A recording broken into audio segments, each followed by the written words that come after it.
ఓం శ్రీ మాత్రే నమః. ఛానల్లోకి స్వాగతమండి. రానున్న 5 రోజుల్లో మేషరాశివారు తెలిసి కానీ తెలియక కానీ ఈ 2 తప్పులు మాత్రం అస్సలు చేయకండి. ఇలా చేసినట్లయితే మీకు కష్టాలు తప్పవు. మీరు రోడ్డు మీదకొచ్చే పరిస్థితులు కూడా ఏర్పడతాయి. అయితే ఈ రాశివారు ఏ 2 తప్పులు చేయకూడదు అనే అంశాలను ఈ వీడియోలో మనం వివరంగా తెలుసుకుందాం. కానీ అంతకంటే ముందుగా మీరు కనుక మన ఛానల్ని ఇప్పటివరకు సబ్స్క్రైబ్ చేసుకోకపోతే సబ్స్క్రైబ్ చేసుకుని పక్కనే ఉన్న బెల్ ఐకాన్ నొక్కి ఆల్ సెలెక్ట్ చేసుకుంటే మేమిలాంటి వీడియోస్ అప్లోడ్ చేయగానే ముందుగా మీకు నోటిఫికేషన్ వస్తుంది. అలాగే ఏ 2 తప్పులు చేయకూడదు అనే వివరాలు పూర్తిగా తెలియాలంటే ఎక్కడా స్కిప్ చేయకుండా ఈ వీడియోని చూసేయండి. అలాగే వీడియో నచ్చితే లైక్ చేసి షేర్ చేయటం మర్చిపోకండి. ఇక వివరాల్లోకి వెళ్ళిపోతే, భగవంతుడిపైన నమ్మకం ఉన్న ప్రతి ఒక్కరూ కూడా తమ కష్టాలు తీరాలని భగవంతుని పాదాలు పట్టుకుంటారు. ఈ క్రమంలోనే ఆర్థికపరమైన కష్టాలు తీరటం కోసం లక్ష్మీదేవిని ఆశ్రయిస్తారు. శుక్రవారం నాడు విశేషమైన పూజలు నిర్వహిస్తూ ఉంటారు. అయితే అమ్మవారి కరుణా కటాక్షాలు కలిగితే కనుక బీదవాడిని కూడా కోటీశ్వరుని చేస్తుంది. అమ్మ చల్లని చూపు పడితే కనుక కోటీశ్వరులవ్వటానికి ఎక్కువ సమయం పట్టదు. అలాంటిది ఈ సమయంలో ఈ రాశి వారికి అతి సామాన్యమైన స్థితిలో ఉన్నవారు కూడా అమ్మవారి కరుణా కటాక్షాలతో కోటీశ్వరులు కాబోతున్నారు. అయితే ఈ సమయంలో మీరు చిన్న తప్పు చేసినట్లయితే కనుక అమ్మవారి ఆగ్రహానికి గురి కావలసి ఉంటుంది. అలాగే మీకు ఉన్నదంతా పోయి రోడ్డు మీదకొచ్చే పరిస్థితి ఏర్పడుతుంది. అయితే ఈ రాశివారు చేయకూడని తప్పేంటి అనే పూర్తి వివరాలు తెలుసుకుందాం. అయితే ముందుగా ఈ రాశివారు ఎటువంటి మనస్తత్వం కలిగి ఉంటారు, ఎలాంటి స్వభావాన్ని కలిగి ఉంటారు అనే అంశాలను చూసినట్లయితే, ఈ రాశివారు ప్రతిఫలంగా ఏమీ ఆశించకుండా ఎదుటివారు కష్టాల్లో ఉంటే సహాయం చేసే గుణాన్ని కలిగి ఉంటారు. ఈ గుణం కారణంగా వీరు 10 మందిలో ప్రత్యేకంగా కనిపిస్తారు. ఇక ఈ రాశివారికి ఏదైనా పని చెప్పినట్లయితే ఆ పనిని పరిశీలించి మంచి చెడులు బేరీజు వేసుకుని ఒక నిర్ణయానికి వచ్చిన తరువాత ఆ పనిని మొదలు పెడతారు. ఎంతో ప్రణాళికాబద్ధంగా పనిచేసే ఈ రాశివారు అందరి సలహాలు తీసుకుంటారు. కానీ వారికి నచ్చని విధంగా మాత్రమే పనులు చేసుకుంటూ పోతారు. అంటే ఏ విషయాలైనా లోతుగా పరిశీలించి ఒక అంచనాకి వచ్చిన తర్వాత తమకు నచ్చిన విధంగా చేస్తారు. ఏదైనా అంశం మీద కానీ లేదా వ్యక్తి మీద కానీ దాని గురించి లోతుగా పరిశీలించి విశ్లేషించిన తర్వాత మాత్రమే ఒక నిర్ణయానికి వస్తారు. ఇక మీ సహాయాన్ని పొంది ఎవరైతే ఉన్నత స్థానాల్లోకి వెళ్తారో వారు తిరిగి మిమ్మల్ని విమర్శించటం జరుగుతుంది. వారి నుంచి ఎటువంటి సహాయం అందకపోవటం వలన మీరు మానసికంగా కుంగిపోతారు. ఈ రాశివారికి దాన ధర్మాలు చేయటం, కష్టాల్లో ఉన్న వారిని ఆదుకోవటం, నా అన్నవారిని ఉన్నత స్థానాల్లో నిలబెట్టటం, తమ వారు తప్పు చేసినా సర్దుకుపోవటం వంటి గుణాలను కలిగి ఉంటారు. అయితే ఈ రాశివారు ఎంత కష్టపడినా కూడా వారి కష్టానికి తగ్గ ప్రతిఫలం లభించదు. అయితే ఉన్నత స్థానాల్లో ఉన్నవారు కూడా ఒక స్థాయికి చేరుకున్నాక వీరికి సహాయం చెయ్యరు. అయినప్పటికీ కూడా మీరు ధనం గురించి తాపత్రయపడకుండా సమాజంలో మంచి పేరు, గుర్తింపు రావాలని అనుకుంటారు. ఎక్కువగా తమకు అప్పగించిన పని, అది ఉద్యోగపరంగా కానీ, వ్యాపారపరంగా కానీ లేదా విద్యపరంగా కానీ తమకు అప్పగించిన పనిని పూర్తి స్థాయిలో తమ శక్తియుక్తులను ఉపయోగించి తమ తెలివితేటలతో పనిని పూర్తి చేయటానికి ప్రయత్నిస్తారు. అందుకోసం ఆహారం, నిద్ర కూడా వదులుకుంటారు. ఈ రాశివారు ప్రతి ఒక్కరిని కూడా ఒకే విధంగా చూడాలి అనే గుణాన్ని కలిగి ఉంటారు. అంటే డబ్బులున్న వాళ్ళని ఒకలాగా, లేని వాళ్ళని ఒకలాగా చూడటం వీళ్ళకి ఇష్టం ఉండదు. అందరూ సమానమే అన్న మంచి ఆలోచనను వీరు కలిగి ఉంటారు. అయితే అందరినీ నమ్మటం వల్ల వీరు జీవితంలో అనేక రకాల ఇబ్బందులను ఎదుర్కోవలసి ఉంటుంది. ముఖ్యంగా మీరు మీ చుట్టూ ఉన్న పరిస్థితుల్ని, మీ చుట్టూ ఉన్న వ్యక్తుల్ని గమనిస్తూ ఉండాలి.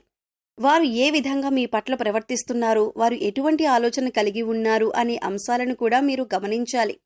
ఈ రాశి వారికి అనేక రకాల తెలివితేటలు ఉన్నప్పటికీ కూడా ఇటువంటి సమయంలో, అంటే శత్రువులు మోసం చేసే సమయంలో ఉపయోగపడకపోవచ్చు. దానికి కారణం మీ అతి మంచితనమే.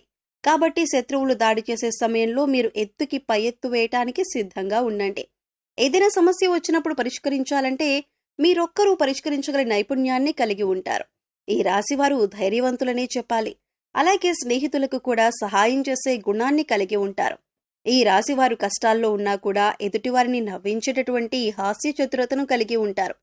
అలాగే తమ లక్ష్య సాధన కోసం ఎక్కువగా కష్టపడే తత్వాన్ని కలిగి ఉంటారు. వీరికి లక్ష్య సాధన పట్ల పూర్తి అవగాహన ఉంటుంది. కుటుంబం పట్ల వీరి బాధ్యతలను సక్రమంగా నిర్వహిస్తారు. ఇక ఈ రాశివారు చెప్పకూడని విషయాలను నలుగురితో చెప్పటం వలన ఇబ్బందులకు గురవుతారు. అందరూ మనవారే అనుకోవటం వల్ల వీరికి అనేక రకాల సమస్యలు ఎదురవుతాయి. కాబట్టి మీకు సంబంధించని విషయాల్లో గోప్యతను పాటించండి. ఈ రాశివారు శక్తియుక్తుల్ని అధికంగా కలిగి ఉంటారు. మీరు ఎదుటివారిని ఎప్పుడూ నిందించరు. ఎదుటివారి విజయాన్ని చూసి సంతోషించే గుణం కలిగి ఉంటారు. ఈ రాశివారు వైవాహిక జీవితంలో ఒడిదుడుకులు వచ్చినా కూడా సర్దుకుపోయే మనస్తత్వం కలిగి ఉంటారు. పిల్లల పట్ల అమితమైన ప్రేమను చూపిస్తారు. ఈ రాశివారు చిన్న చిన్న విషయాలకే బాధపడే మనస్తత్వాన్ని కూడా కలిగి ఉంటారు. ఇక మీకు ఈ సమయంలో దైవం అండగా ఉండటం వల్ల మీరు శుభ ఫలితాలను అందుకోబోతున్నారు. వృత్తి, ఉద్యోగ, వ్యాపారపరంగా లాభాలను చూస్తారు. విద్యార్థులు ఈ సమయంలో తమ కష్టానికి తగ్గ ప్రతిఫలాన్ని పొందుతారు. ఉద్యోగపరంగా సానుకూలమైన మార్పులను చూస్తారు. గతంలో ఆగిపోయిన పనులు కానీ లేదా మందకుడిగా సాగిన పనులన్నీ కూడా ఈ సమయంలో ఊపందుకుంటాయి. అయితే ఈ సమయంలో మీరు ముఖ్యంగా గుర్తుపెట్టుకోవాల్సిన విషయం ఏమిటంటే, లక్ష్మీదేవి అనుగ్రహంతో మీకు అధికంగా డబ్బొస్తుంది. అయితే డబ్బొస్తుంది కదా అని ప్రతి ఒక్కరిని నిందించటం కానీ, ఎదుటివారిని చిన్నచూపు చూడటం వంటివి చేయకూడదు. అలాగే డబ్బులు విచ్చలవిడిగా ఖర్చు చేయకండి. ఇలా చేసినట్లయితే లక్ష్మీదేవిని అవమానించినట్లు అవుతుంది. అలాగే డబ్బులు వచ్చాయి కదా అని చెడు వ్యసనాలకు మాత్రం బానిసలు కాకండి. జూదం, తాగుడు వంటి చెడు వ్యసనాలు మళ్లీ మిమ్మల్ని పేదవారిని చేసే అవకాశం ఉంటుంది. ఈ విషయాలను ముఖ్యంగా ఈ రాశివారు గుర్తుంచుకోవాలి. ఈ ముఖ్యమైన అంశాలలో మీరు కనుక జాగ్రత్తగా వ్యవహరించకపోతే మీకున్న డబ్బులంతా కూడా ఓడ్చుకుపోయి మళ్లీ రోడ్డు మీదకొచ్చే పరిస్థితి వస్తుంది. అందుకోసం మీరు జాగ్రత్తగా డబ్బులని అవసరమైన చోట మాత్రమే ఉపయోగించి విచ్చలవిడిగా ఖర్చు చేయకుండా ఉంటే మాత్రం ఆర్థికంగా మంచి స్థాయికి చేరుకుంటారు. అలా అయితేనే లక్ష్మీదేవి మిమ్మల్ని అనుగ్రహించి ఎప్పుడు కూడా స్థిరలక్ష్మీ రూపంలో మీ వెంటే ఉంటుంది. ముఖ్యంగా డబ్బుకు మీరు విలువ ఇస్తేనే డబ్బులు కూడా అంటే లక్ష్మీదేవి కూడా మీకు విలువ ఇస్తుంది. ఇక ఈ రాశివారు అనేక రంగాలలో సత్ఫలితాలను పొందటానికి, అలాగే జాతకరీత్యా కలిగిన దోషాలు తొలగిపోవటానికి ఈ సమయంలో మీరు చేసుకోవలసిన దేవతారాధన, అలాగే పాటించవలసిన పరిహారాల గురించి చూసుకున్నట్లయితే ఈ రాశివారు ముఖ్యంగా సుబ్రహ్మణ్యేశ్వర స్వామి ఆరాధన, అలాగే లక్ష్మీదేవి ఆరాధన విశేషంగా చేయటం వలన అనేక రకాల సమస్యల నుంచి బయటపడతారు. అలాగే గురువారం నాడు విష్ణుమూర్తిని ధ్యానించటం వల్ల కూడా శుభ ఫలితాలు పొందుతారు. ఇక ఈ రాశివారు గురువులు, పెద్దలు, పూజారులు వంటి వారి పాదాలకు మనస్ఫూర్తిగా నమస్కరించి వారి ఆశీర్వాదాలు తీసుకోండి. ఇలా చేయడం వల్ల మీరు చేపట్టిన ప్రతి పనిలో కూడా విజయవంతులవుతారు. ఈ రాశి వారికి సుందరకాండ పారాయణ చేయటం వల్ల కూడా అనేక రకాల సమస్యలు తొలగిపోతాయి. మీకు ప్రతి పనిలో వచ్చే చిక్కుముడులన్నీ కూడా వాటంతటవే విడిపోతాయి. ఈ రాశివారు శుక్రవారం నాడు లక్ష్మీదేవికి విశేషమైన పూజలు నిర్వహించటం వల్ల ఆర్థికంగా మరింతగా బలపడతారు. ఆర్థికంగా నిలదొక్కుంటే అప్పుల సమస్యల నుంచి బయటపడతారు. సో చూశారు కదండి, ఈ రాశివారు మరో 5 రోజుల్లో ఏ 2 తప్పులు చేయకూడదు. అలాగే లక్ష్మీదేవి అనుగ్రహం కోసం ఈ రాశివారు చేయవలసిన దేవతారాధన, పరిహారాల గురించి ఈ వీడియోలో మనం వివరంగా తెలుసుకున్నాం కదా. ఈ వీడియో మీకు నచ్చినట్లయితే లైక్ చేయండి. మీ ఫ్రెండ్స్ అండ్ ఫ్యామిలీ మెంబర్స్లో ఎవరైనా మేషరాశివారు ఉన్నట్లయితే వారితో ఈ వీడియోని షేర్ చేసుకోండి.